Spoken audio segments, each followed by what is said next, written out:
आप देख रहे हैं बुलंद आज तक न्यूज पर। इस वक्त की खबर, न्यायपालिका की स्वतंत्रता पर सवाल, बार एसोसिएशन का जोरदार विरोध।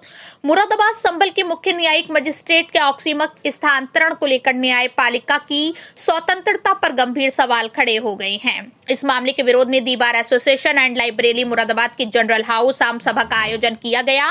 सभा की अध्यक्षता अध्यक्ष आनंद मोहन गुप्ता ने की तथा संचालन महासचिव कपिल गुप्ता ने किया। अधिवक्ताओं ने एक स्वर में कहा कि न्यायिक आदेश पारित करने के तुरंत बाद स्थानांतरण अत्यंत दुर्भाग्यपूर्ण और चिंताजनक है, जिससे न्यायपालिका की निष्पक्षता, गरिमा और आम जनता के विश्वास को गहरा आघात पहुंचता है।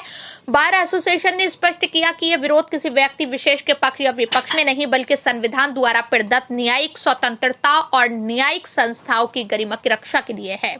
सभा में निर्णय लिया गया कि माननीय उच्च न्यायालय इलाहाबाद के मुख्य न्यायमूर्ति को पूरे घटनाक्रम से अवगत कराते हुए ज्ञापन जनपद न्यायाधीश के माध्यम से प्रेषित किया जाएगा।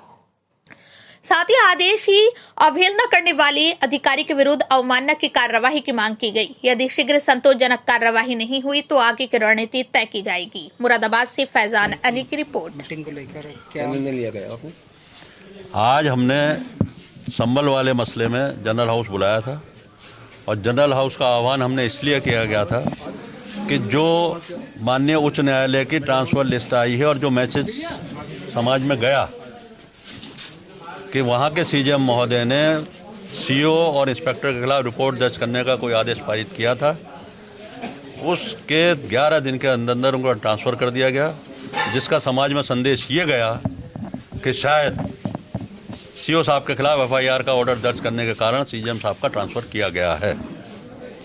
और ये इस बात से भी स्पष्ट है कि ये 11 दिन के अंदर कर दिया गया। ये ज़रूर है कि अपनी फेस सेविंग के लिए उसमें 14 या 13 जजेस के नाम और जोड़े गए हैं, लेकिन हम ये जानते हैं कि ये समय कोई ट्रांसफ़र्स का नहीं है, ना कोई प्रमोशन की लिस्ट है ना ट्रांसफ़र की लिस्ट है। ये जो रेगुलर ट्रांसफ़र्स होते हैं ये अप्रैल मई में होते हैं, मार्च के बाद होते हैं। फ़िलहाल जनवरी में कभी ट्रांसफ़र, हमारी भी वकालत लगभग 45 साल की तो हो ही गई होगी।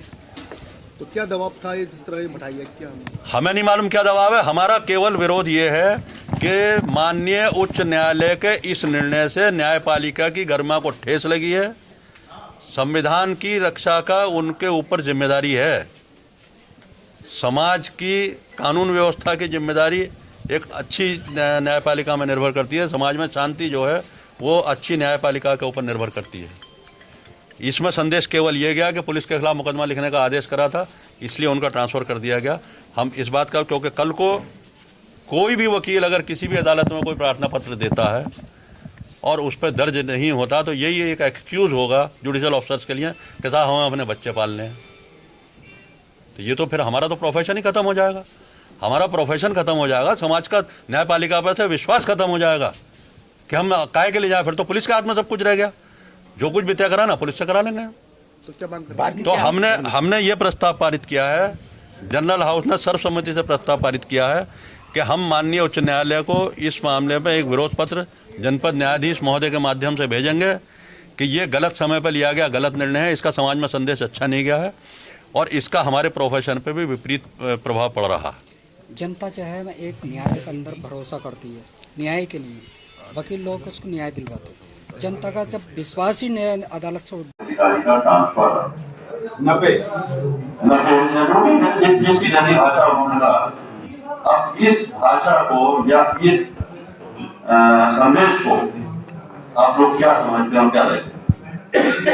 हमें इस बात पर विचार करना है कि अगर कोई आदमी न्यायपालिका पर विश्वास करता है, न्यायपालिका की शरण में आता है और उसको न्यायपालिका को रिलीफ देती है तो उसके लिए उस जुडिशल ऑफिसर को दंडित किया जाए।